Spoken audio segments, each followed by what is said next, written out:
Martin Markowitz era um empresário que havia alcançado um certo sucesso ao assumir os negócios da família. Porém, aos 38 anos, após alguns problemas pessoais, ele decide que, diferente do que o pai sempre dizia, procurar ajuda psicológica não era frescura, era uma necessidade.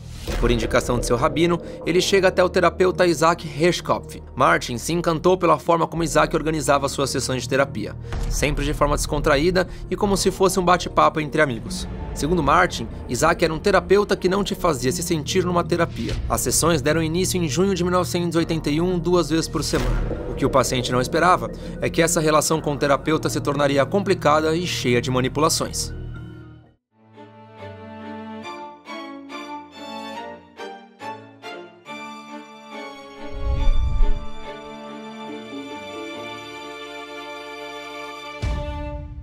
O caso de hoje, ele me chama muita atenção porque eu acho uma situação muito assustadora, porque apesar de nós não falarmos hoje de mortes, ele envolve uma manipulação que é muito próxima de uma realidade que pode acontecer com qualquer um de nós. Eu acho que isso é o mais assustador e o tempo que levou para que isso fosse descoberto.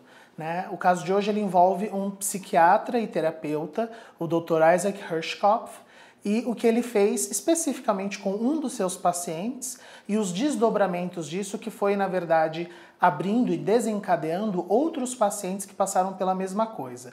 A gente está falando de um caso de manipulação emocional, uma quebra ética gigantesca da profissão de terapeuta, né? Mas mais importante, esse domínio de uma pessoa extremamente fragilizada psicologicamente e que não percebeu que alguém estava dominando a vida dela a ponto de se tornar algo criminoso e extremamente forte. Hoje a gente vai falar sobre a série, né, que ficou famosa, que é o Shrink Next Door, ou seja, o seu psicanalista na porta ali do lado, né? É uma série que ela foi desenvolvida depois do lançamento de um podcast que fez muito sucesso nos Estados Unidos. Infelizmente, ele vai contar ali a história do Martin Markowitz, que foi o paciente do Isaac Hershkopf, que a gente vai chamar aqui de Ike, como ele gostava de ser chamado, né? Enfim, como ele gosta de ser chamado, porque essa pessoa ainda está entre nós. E o que acontece?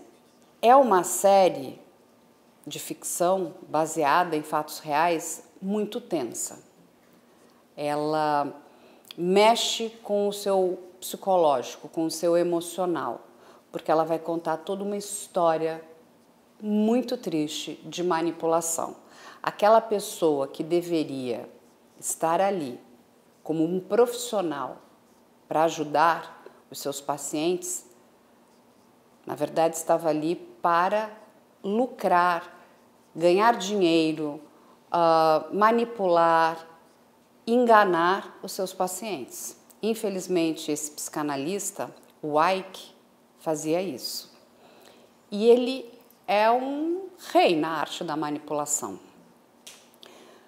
Quando uma pessoa vai procurar uma terapia, né, ela precisa, número 1, ir consciente, com vontade própria, e ela vai ali se desnudar naquele consultório do seu terapeuta. Por isso que é muito importante que todas as pessoas procurem pessoas sérias, profissionais sérios, porque se você não fizer dessa forma, você pode trazer um grande prejuízo para a sua vida.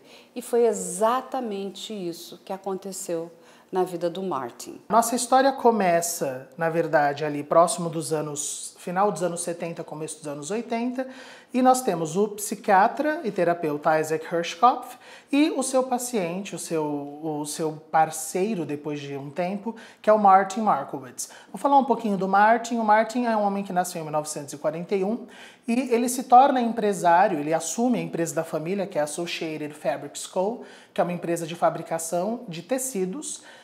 Ele assume quando o pai dele vem a falecer, então ele se torna o CEO dessa empresa. E ele passa por isso próximo do final ali dos seus 30 para 40 anos, 37, 38 anos. Ele precisa não somente assumir a empresa, mas também cuidar da herança da família.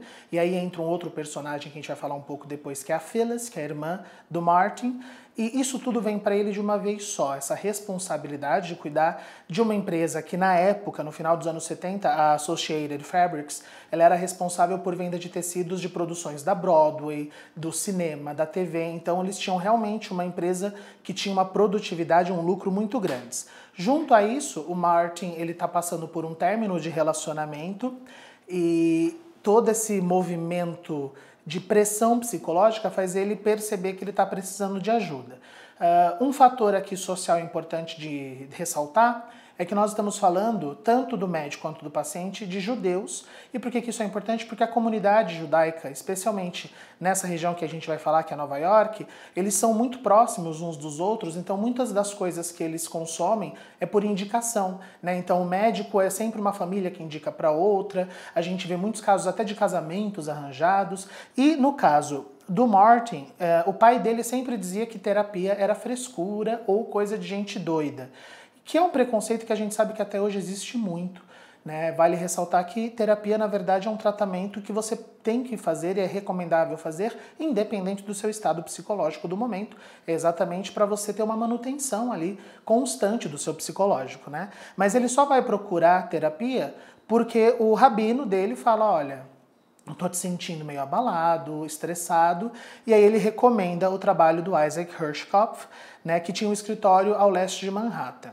Quando o Martin vai até o Isaac pela primeira vez, é importante dizer que ele já tinha feito terapia outras vezes, mas não tinha gostado da maneira, da abordagem dos terapeutas. De acordo com o Martin, ele tinha feito só consultas com terapeutas que seguiam a linha freudiana, que basicamente é um estilo de terapia onde o paciente ele fica num divã, ele vai falando e o médico vai só pontuando perguntas e pequenos comentários, né? E ele não tinha se sentido bem com essa aproximação.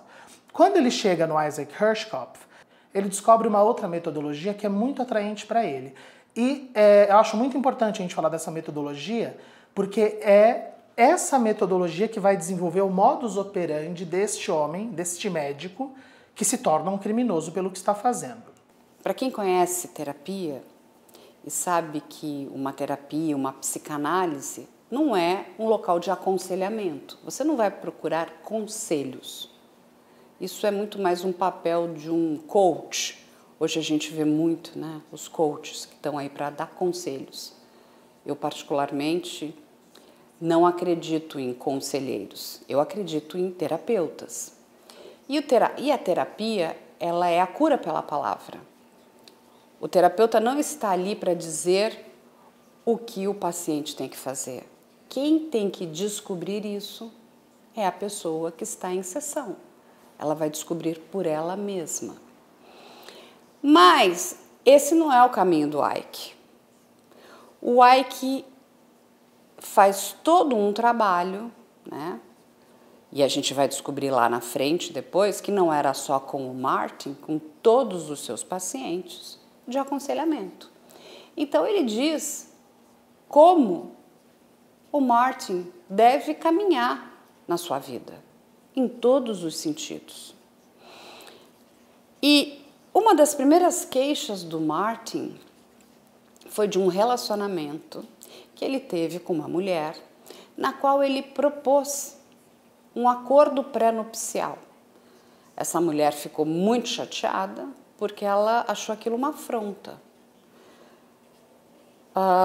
E a gente também precisa ser bastante honesto. Quando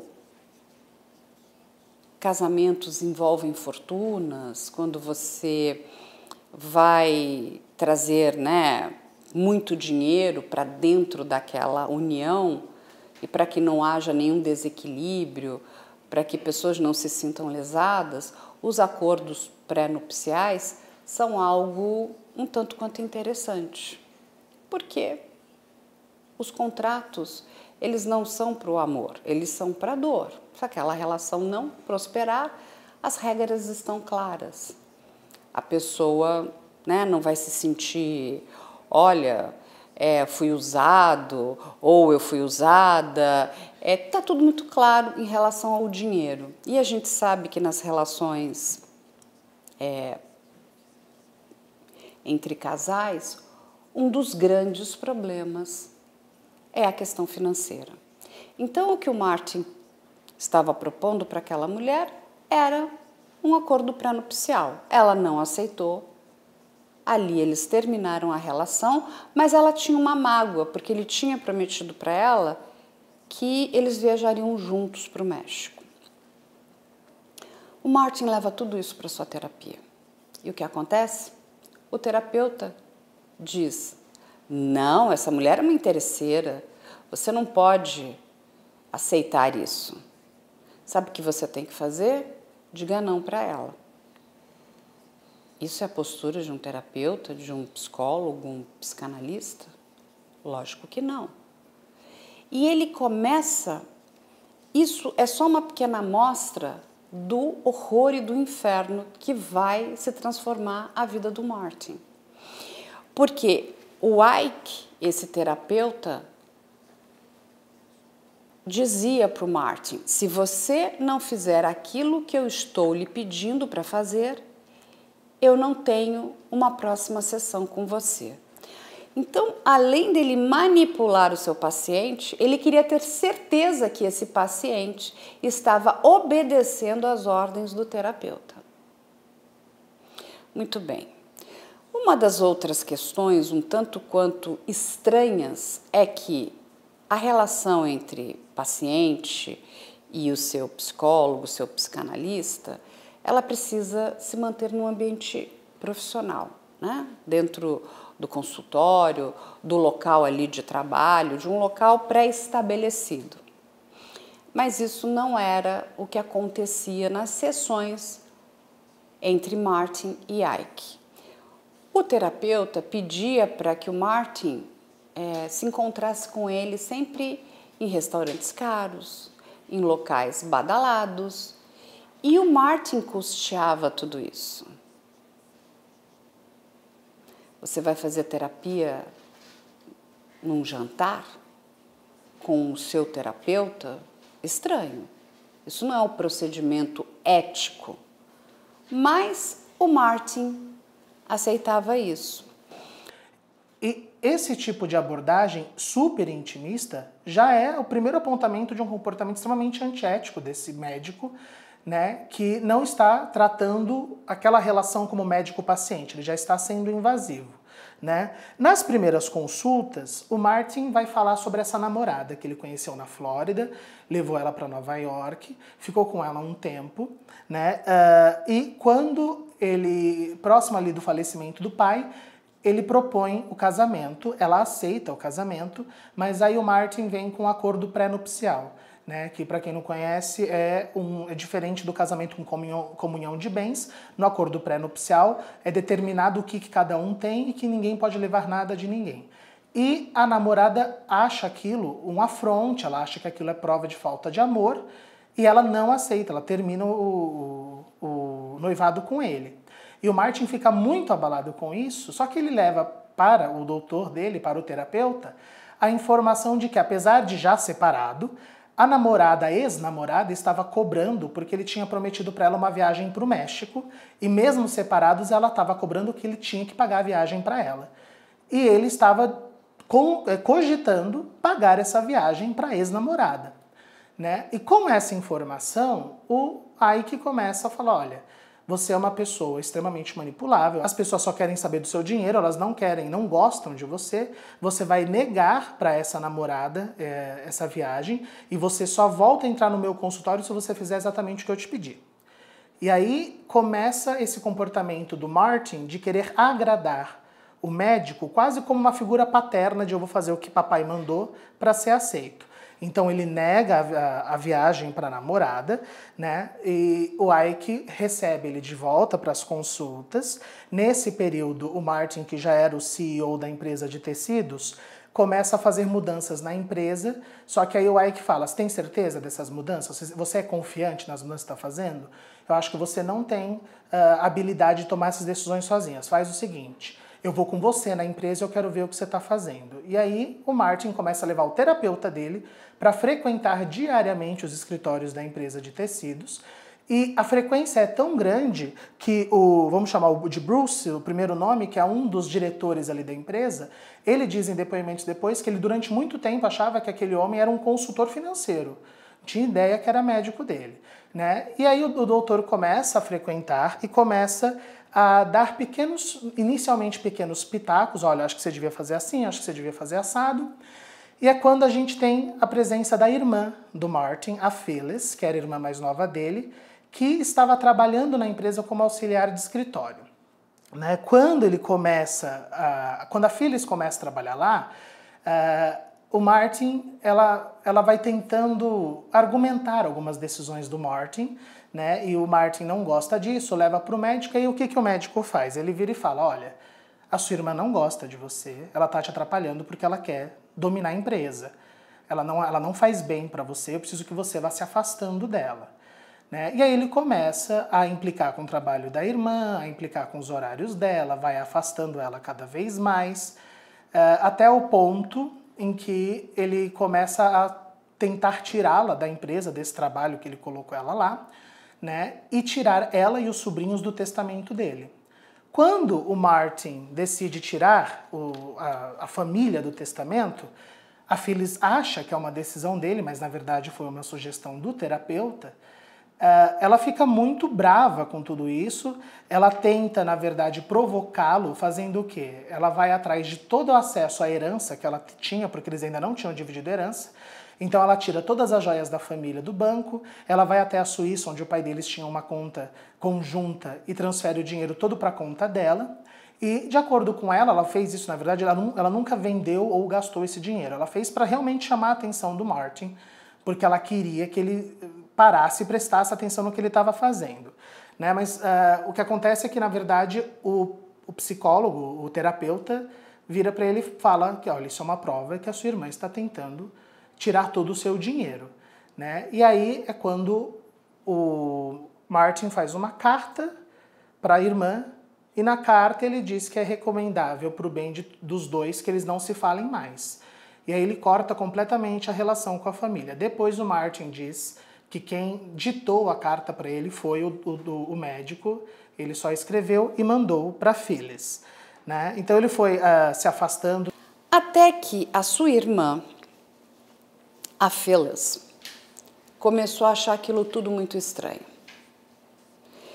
E eles estavam ali ainda num processo do recebimento da herança. Né? São dois irmãos e eles precisavam, inclusive, né, fazer a partilha. O pai do Martin e da Phyllis deixou muito dinheiro, inclusive fora dos Estados Unidos. O que a Phyllis faz? Ela vai para chamar a atenção do seu irmão e retira uma quantia volumosa de um dinheiro que está fora dos Estados Unidos, pega as joias que eram da família, para que os dois sentassem e discutissem. Nesse momento, a sua irmã, a Phyllis, pega todas as joias da família, vai até a Suíça, retira 1,5 milhão de dólares, e a gente está falando ali da década de 80, é muito dinheiro, e deixa um bilhete para o irmão. Precisamos conversar. O Martin fica muito abalado com a atitude da irmã, vai até o terapeuta, o Ike, e o Ike fala: veja, a sua irmã está querendo passar a perna em você.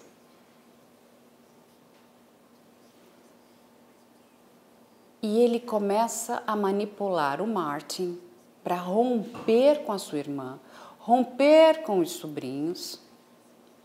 E, infelizmente, isso acontece, que foi através da manipulação desse terapeuta. Tem um dado importante antes desse rompimento, que foi o seguinte: o Martin não tinha feito o Bar Mitzvah, que é uma celebração muito importante e bastante comum dentro da comunidade judaica. Isso acontece para os meninos ali entre os 13 até os 15 anos. Ele vai fazer o seu Bar Mitzvah com 40 anos. E quem vai controlar a festa vai ser o terapeuta. a sua irmã, se nega a participar. E tem um outro dado importante na empresa que eles tinham, que era Associated Fabrics, era essa empresa de tecidos, no qual o terapeuta induz o Martin a mudar de escritório. E o Martin decide mudar a sede e o Ike decide fazer todo o acompanhamento, muito de perto. O que irrita um antigo funcionário da empresa, o Bruce, que acha aquilo tudo descabido e desmedido. Mas, como bom manipulador, o Ike falava as coisas que o Martin gostaria de ouvir. Aquilo não era uma terapia, aquilo era um processo de manipulação através da neurolinguística. Eu falo o que você quer ouvir e você faz aquilo que eu quero que você faça. E de fato isso acontece. Então, cada vez mais, o terapeuta controla a vida do Martin, o separa da sua família, dos seus amigos e, inclusive, dos funcionários que tinham bastante apreço a ele. Ele começa a ficar isolado. E só tem ali o Ike como uma boia de salvação. Um dos momentos muito tristes do podcast, e vale a gente aqui abrir um parênteses, eu acho o podcast muito melhor do que a série, que é muito bem produzida pela Apple TV, mas a série tem um tom de comédia, aquele humor ácido. E eu acho que esse tema e tudo o que aconteceu na vida do Martin não é uma comédia, é realmente uma tristeza. É muito sério, porque o Martin ele vai se tornar um ícone, né, em relação a essa manipulação entre terapeuta e paciente. E a gente vai acabar descobrindo que isso se repetia com muitas outras pessoas, infelizmente. Mas o que o Ike faz o Martin fazer? Ele faz ele pegar todas as fotos da família, todas as fotos que ele tinha junto com a irmã, manda recortar a foto, o pedacinho onde aparecia a irmã e enviar para a irmã, como que dizendo, você não existe mais na minha vida. Mas o Martin não consegue enviar esses pedaços picados de foto para a irmã. Só que é importante a gente salientar que tudo isso, a Phyllis e o Bruce na empresa não sabiam que eram o médico dele, o terapeuta dele que estava influenciando. Eles achavam que o Martin estava mudando o jeito de ser, que tinha mudado a essência dele. Eles estavam culpando né, toda a ação em cima do Martin. A Phyllis, então, se afasta dele, ele manda a carta, e aí é quando a gente tem o movimento principal, que é quando o Martin decide, na verdade, o médico decide por ele que é hora de ele se mudar para uma casa maior, que ele merece ter isso, que ele merece usar isso, e ele vai se mudar para uma propriedade maior na região dos Hamptons, que é um bairro nobre ali de Nova York, da região, né? Quando o Martin se muda, a gente tem uma outra informação da manipulação psicológica desse médico, que apesar dele comprar a casa, e aí depois ele diz que o Dr. Ike participou de toda a reforma da casa, porque ele falava que a casa não tinha personalidade e que era importante que tivesse personalidade. Só que as decisões de personalidade, que seriam itens decorativos, reformas, pintura, era em cima do gosto do médico. Porque ele falava que o Ike não sabia decidir as coisas, que ele era muito inseguro. E o Martin foi aceitando. E ele compra essa casa.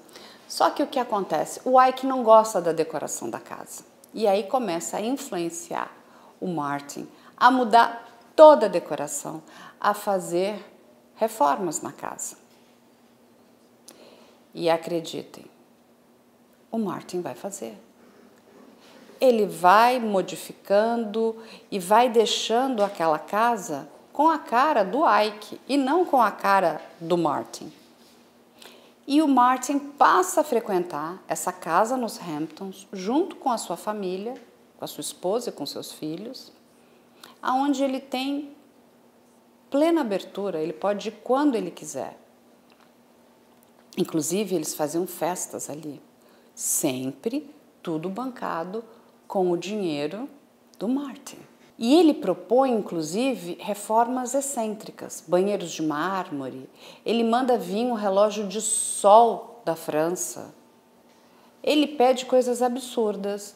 E o Martin faz, o Martin cede, o Martin gasta fortunas com os pedidos do seu terapeuta, do Ike. Chegou o ponto que o Ike vai convencer o Martin, inclusive, de modificar seu testamento.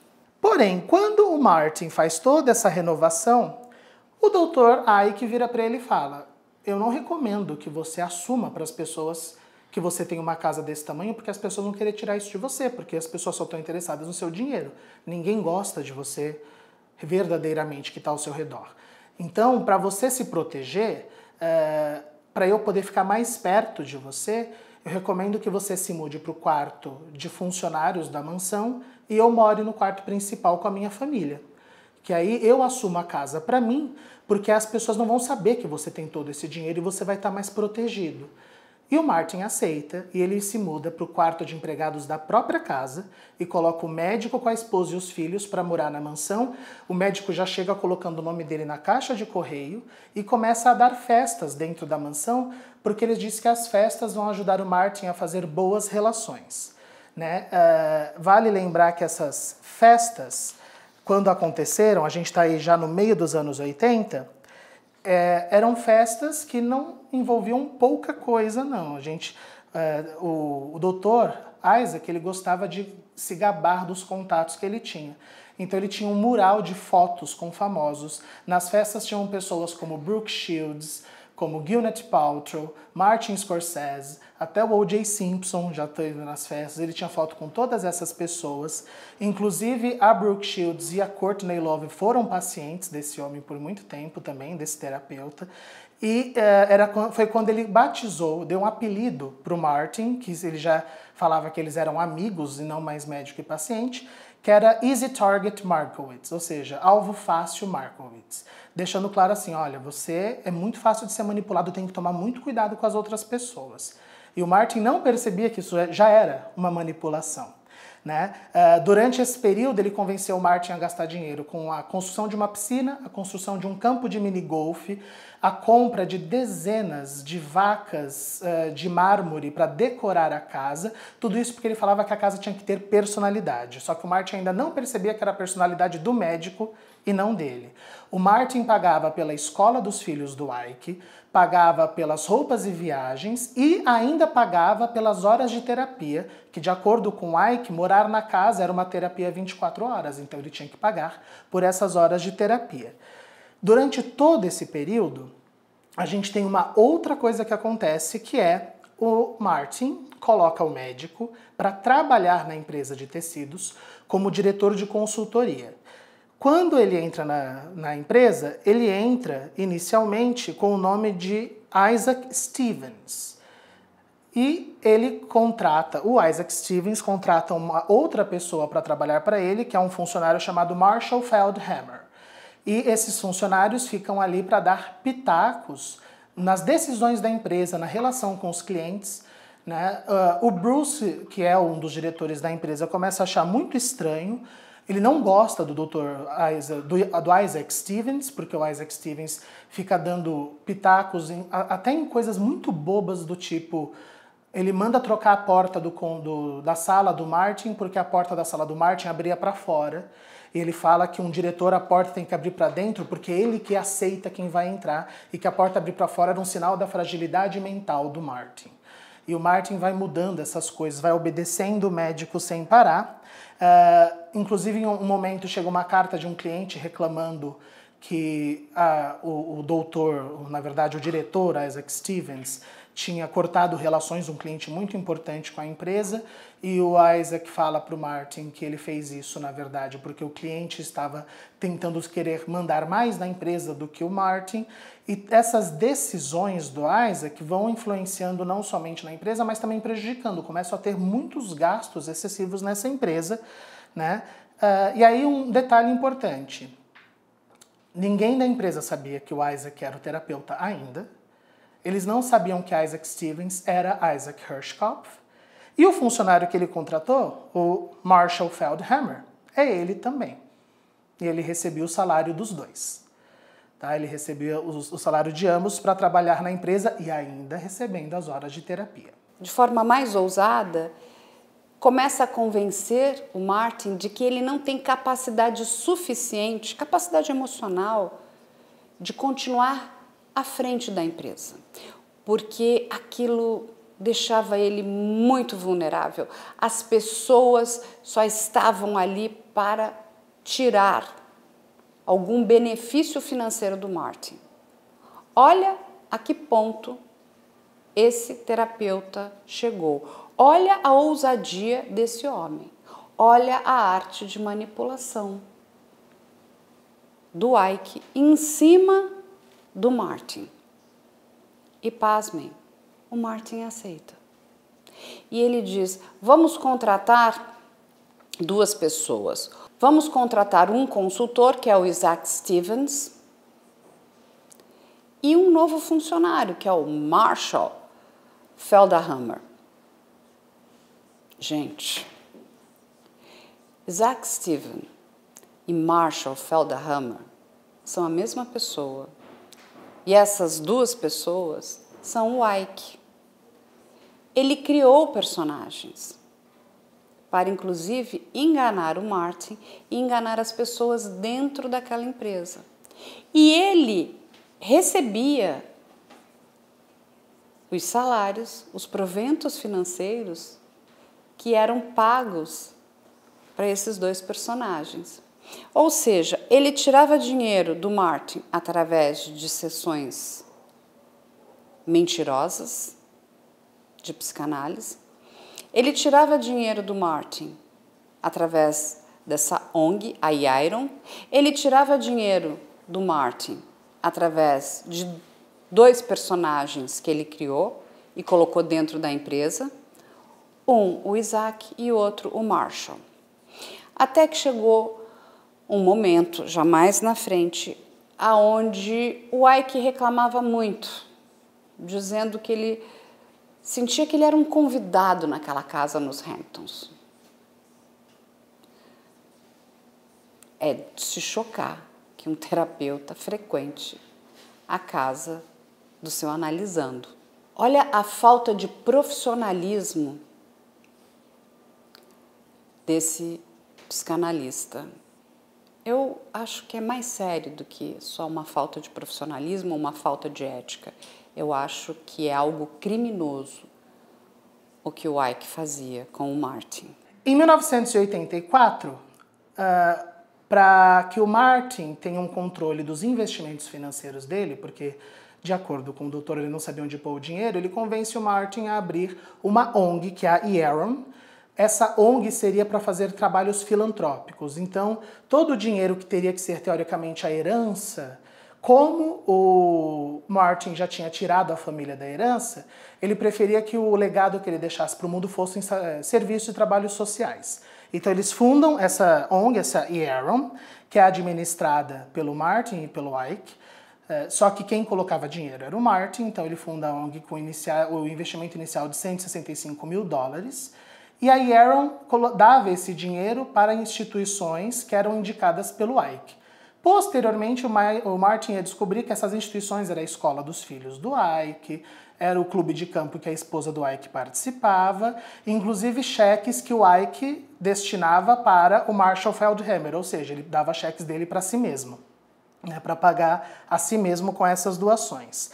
E o Martin, é importante a gente falar que a gente está falando de uma relação de dependência emocional que começou ali nos anos 80 e 81 e ela não durou 5, ela não durou 10 anos, ela durou 30 anos.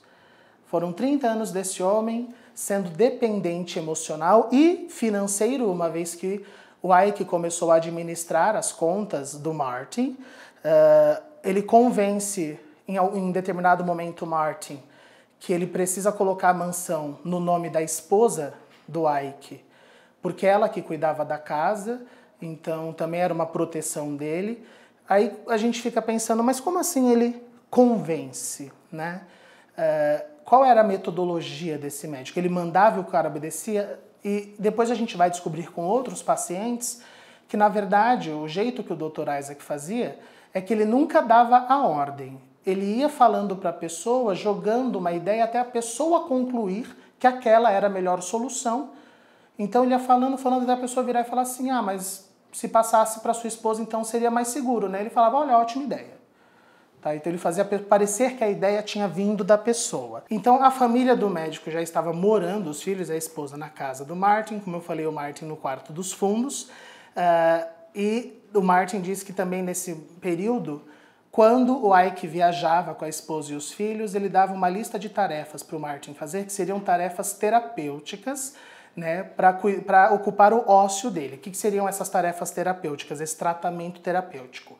Era carpinar o jardim, limpar a piscina, passar e guardar as roupas deles, fazer compras para casa e roupas para os filhos. Ele era responsável nas festas de tirar foto do terapeuta com os famosos e colocar na parede, sendo que não tem nenhuma foto com o Martin. E o Martin, os próprios famosos que frequentaram a casa, depois dizem que achavam que ele era um funcionário. Nunca era comentado que a casa era dele, né? Em 1985, a irmã dele, ainda sem falar com ele, através de uma decisão judicial, ela decide dividir a herança, aquele dinheiro que ela tinha tirado do Banco da Suíça, eles dividem igualitariamente, que são cerca de 750 mil dólares para cada um. E o Ike convence o Martin de que era importante ele abrir uma conta conjunta no nome dele também, porque a burocracia administrativa desse dinheiro era muito perigosa para uma cabeça enfraquecida como a dele, e o Martin aceita. Em 86, o Isaac é eleito pelo Martin presidente da empresa de tecidos, e de acordo com ele, o Dr. Ike falou que era importante ele ser presidente junto, porque alguém tinha que ser o bad guy, né? Ou seja, aquela coisa de policial bom, policial ruim, para lidar com os problemas. O Martin era frouxo, tinha que ter alguém de voz ativa. E aí o Bruce, que é o diretor, ele começa a perceber mais nitidamente essa dependência que até então, como eu comentei, eles achavam que era o Martin que estava tomando decisões estranhas. Mas eles começam a perceber que tem algo de errado nesse homem, nesse Isaac Stevens, né, que virou presidente da empresa. Em 87, só um adendo para a gente perceber o quão abusado esse médico foi, em 87 o Ike dá uma festa surpresa para a esposa na casa, né, nos Hamptons. Ele aluga um ônibus, leva 70 pessoas para a nova casa, desde amigos de infância, amigos de faculdade, pessoas que conheceram ele antes dessa relação com o Martin. E a festa, de acordo com esses convidados, era para ele mostrar o quanto ele se deu bem na vida, o quanto ele conquistou. Então ninguém era informado que a casa não era dele.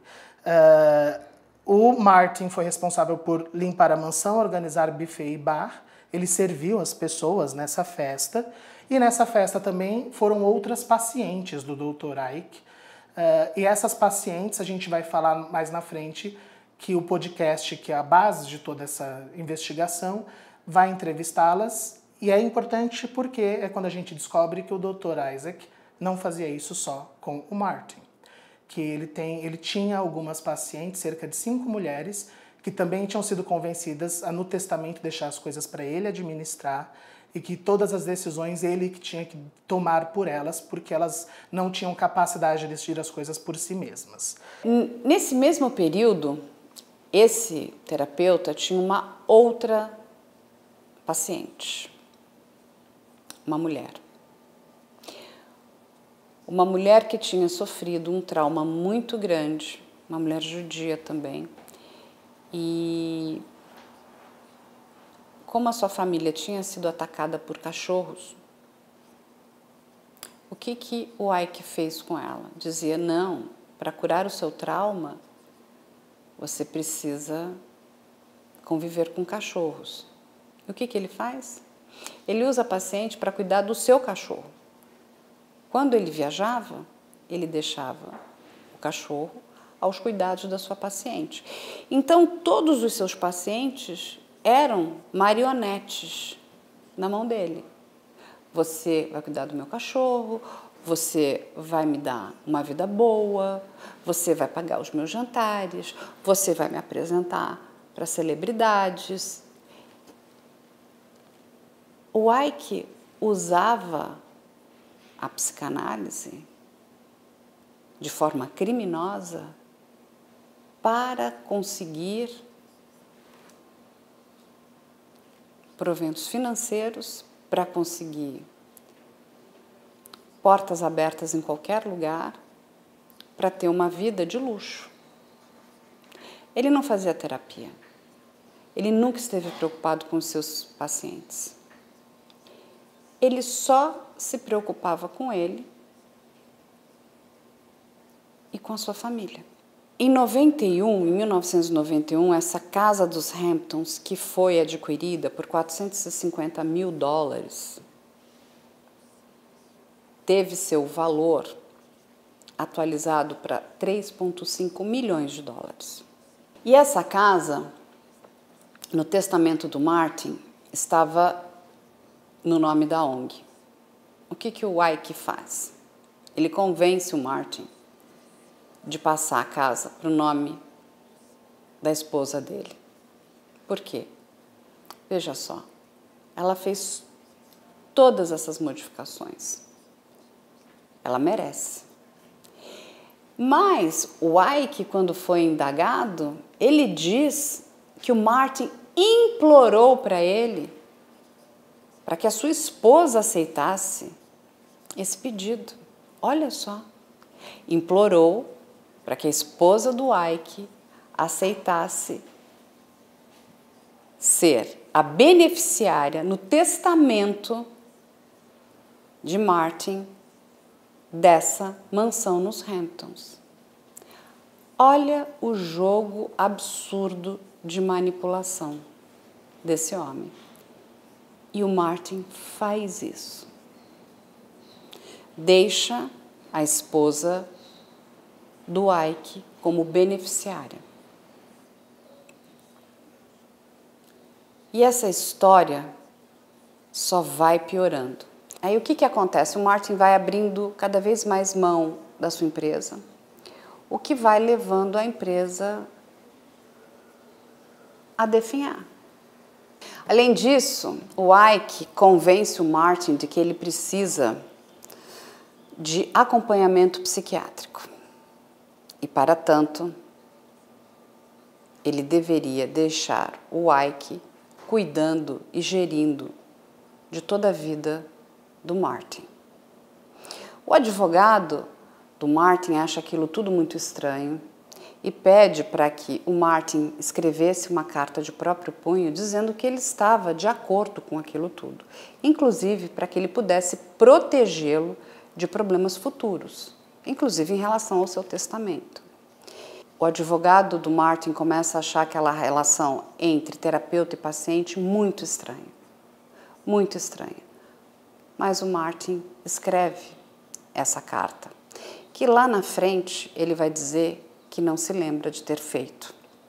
Aí sim, ele já estava sob efeito de remédios. Ele diz, eu não lembro que remédios eu tomei, o que eu ingeri e como essas cartas foram feitas. Um outro dado interessante foi que esse terapeuta começa a querer escrever livros, fazer sucesso. E ele começa a escrever ficções criminais. Só que o que ele fez? Ele usava o Martin para redigir os seus textos. E, além de tudo, o Martin tinha que pagar para ser o redator do Ike, porque o Ike vendia isso como parte da terapia, como parte do tratamento. O Martin passou a ser empregado do Ike. O Martin pagava a terapia, o Martin pagava para ser o redator, o Martin pagava por uma vida de luxo do Ike, O Martin pagava festas, jantares, pagava os estudos dos filhos do Ike. O Martin estava dentro de uma teia muito bem engendrada. Talvez uma das piores teias de manipulação que eu já tenha visto. O Martin tinha sua vida completamente controlada pelo Ike. Nessa mesma época, a empresa de tecidos começou a ir muito mal das pernas, eles começaram a perder muito dinheiro e foi muito importante isso porque o Martin decidiu ir para um local mais barato, escritórios mais baratos, e o Ike começou a implicar com o escritório, implicar com a mudança, até o ponto de, só para a gente entender, uma empresa que era gigantesca, em 2007 tinha só 4 funcionários. Então, realmente a empresa mingou a um ponto gigantesco. Só que essa gota d'água, esse fundo do poço, foi quando o Martin começou a perceber que esse homem não estava ajudando ele a cuidar daquela empresa. E é quando ele começa a tomar decisões sozinhos. Ele aluga o escritório mesmo que o Ike não aprove, e aí o Ike, nesse momento, ele começa a implicar que tem uma televisão de tela plana no escritório, que era um gasto excessivo, que o Martin estava tendo um gasto excessivo, só que aí o Martin bate o pé e fala, eu não vou tirar a TV. Então ele começa finalmente a peitar esse médico dele de alguma maneira, e ele começa a meio que se afastar, embora morassem na mesma casa. Como ele fala pro Ike, como você não gosta de onde eu coloquei o escritório, não precisa vir aqui toda hora, deixa que eu cuido, né? Embora o Ike fizesse questão de uma vez por semana, desde que o Martin chamasse uma limusine para buscá-lo nos Hamptons e levasse ele até o escritório, ele ficava dentro do escritório de acordo com Bruce, só reclamando das coisas, e no final do dia o Martin preenchia um cheque de 8 horas de sessão de terapia, que foi o período que ele tinha ficado na empresa. Em setembro de 2010, o Martin precisou operar uma hérnia, o Ike era o seu contato de emergência, ele operou, ele ficou em recuperação num apartamento próximo ao hospital com muitas dores, e o Ike, durante esses 10 dias de recuperação, nem apareceu, não ligou. E aí é quando o Martin diz que ele percebe também que mesmo a relação afetiva dos dois não existia, que ele não tinha uma pessoa em quem confiar, né? E aí é, na minha opinião, a primeira vez que o Martin vai ter uma atitude esperta. Ele termina a relação com o terapeuta com uma carta, que foi como ele aprendeu a vida inteira a terminar relações. Então ele usa o que o terapeuta ensinou contra o terapeuta.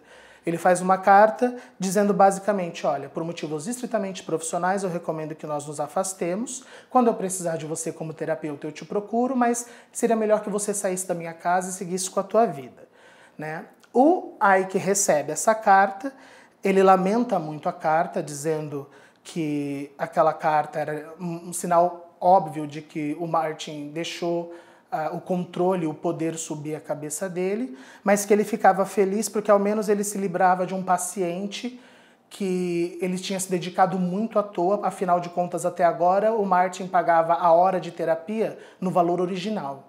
Então ele estava sendo um benfeitor de nem ter subido o preço da terapia do Martin esse tempo todo e que ia se livrar de um paciente que estava pagando um preço baixo pela terapia dele. Mas que o Martin esperasse, porque os funcionários iriam sabotá-lo, ele iria perder o controle e ia voltar rastejando, né? Mas que pelo menos ele estava aliviado de que ele não seria culpado pelo fracasso financeiro de Martin sozinho. Então é assim que eles terminam essas relações, desde que também o Martin pagasse um cheque pelas últimas sessões, coisa que o Martin tinha certeza que já tinha pago, mas ele manda mais um cheque para não ficar com a ameaça de não ter pago. E foi nesse momento, a gente está falando de 2010, que o Rob descobre que o Isaac Stevens era o Isaac Hirschkopf. É quando eles descobrem que era o terapeuta que estava contratado esse tempo todo. E aí, a outra atitude do Martin, que é muito interessante, que é a vingança dele, é que a família sai, o Ike se muda com a família, vai embora, e aí a esposa do Ike liga para o Martin falando, olha, só precisa pegar os livros que você datilografou. Ele fala, não, eu não vou dar. Eu não vou dar porque assim que vocês me devolverem 27 anos de tortura psicológica, eu devolvo os livros. Né? E aí o Ike não consegue publicar os próprios livros por conta disso, né? Por causa de reter. E é quando ele também começa a tentar voltar a falar com a Phyllis, a irmã que ele parou de falar por recomendação. No começo é difícil, a Phyllis não é muito ressabiada, é a filha dela mais velha que marca um encontro numa sinagoga para que eles tentem essa aproximação, e aos poucos é que ele vai explicando para a Phyllis que no começo a raiva dela era do Martin, mas quando o Martin vai explicando, aí a Phyllis entende que ela tem que ter raiva do médico, né, que fez tudo isso com o irmão, e também convence o Martin, olha, você não pode ficar calado, você não pode deixar esse homem continuar trabalhando assim.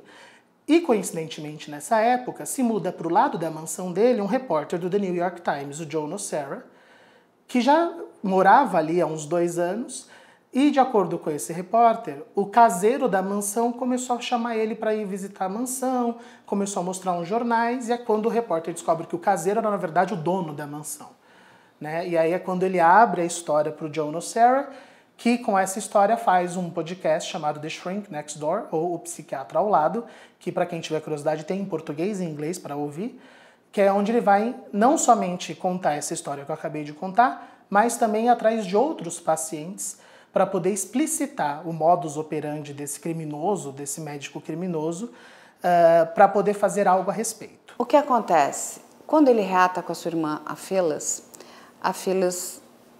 fala para o irmão, você precisa levar isso a público. E é por isso que esse podcast é lançado. O Martin resolve contar para todas as pessoas o que tinha acontecido na sua vida. E ali ele descobre que o Ike tinha feito outras vítimas. Tinha usado o mesmo modus operandi.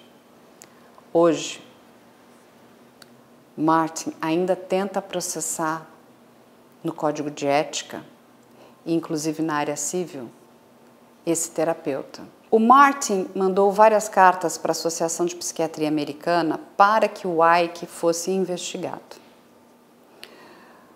O que o Ike faz? Ele abre mão de ser um associado para que essas investigações não conseguissem ir adiante. Na época em que o podcast foi lançado, o Martin ainda aguardava essa investigação. Nós já estamos falando aí de 5 anos naquela época. O sucesso do podcast foi tamanho, foi tão grande nos Estados Unidos, que obrigou o Departamento de Saúde dos Estados Unidos a continuar com a investigação em cima desse terapeuta. Inclusive porque eles descobriram outras vítimas desse terapeuta. Hoje o Martin namora, ele vendeu a fábrica e ele vive feliz com a sua namorada, viajando pelo mundo. Depois de todo o horror que ele passou, ele conseguiu encontrar felicidade. A história de Martin deixa aqui pra gente um grande alerta. Em quem você procura para cuidar da sua saúde mental? Precisa ser uma pessoa muito séria. Qual a importância do podcast? Com o podcast, as pessoas começaram a ficar revoltadas, porque em 2011, o Martin ele tenta falar com a Associação de Psiquiatria Americana, a APA, para bloquear a licença médica desse homem, e fica tudo sob investigação, Ninguém conclui nada. Durante esse período, o Isaac continua fazendo consultas tranquilamente, né? Mas o podcast ele vai fazer todo esse burburinho levantar até que em 2021 eles conseguem tirar a licença médica do Dr. Hirschkopf, que não pode mais ministrar consultas como terapeuta, né? E o podcast ele teve um sucesso tão grande que os direitos deles foram vendidos para a Apple, que fez o seriado The Shrink Next Door, que é com Will Ferrell e o Paul Rudd nos papéis principais. O Paul Rudd faz o terapeuta, o Will Ferrell faz o Martin, né? O seriado, para quem tiver curiosidade de assistir, é interessante porque eles assumem uma linha narrativa de uma comédia de humor ácido, né? Então, eles começam ridicularizando esse domínio do malandro e do paciente sonso, até você entender o quão séria é aquela situação, né? O quão pesado é aquilo.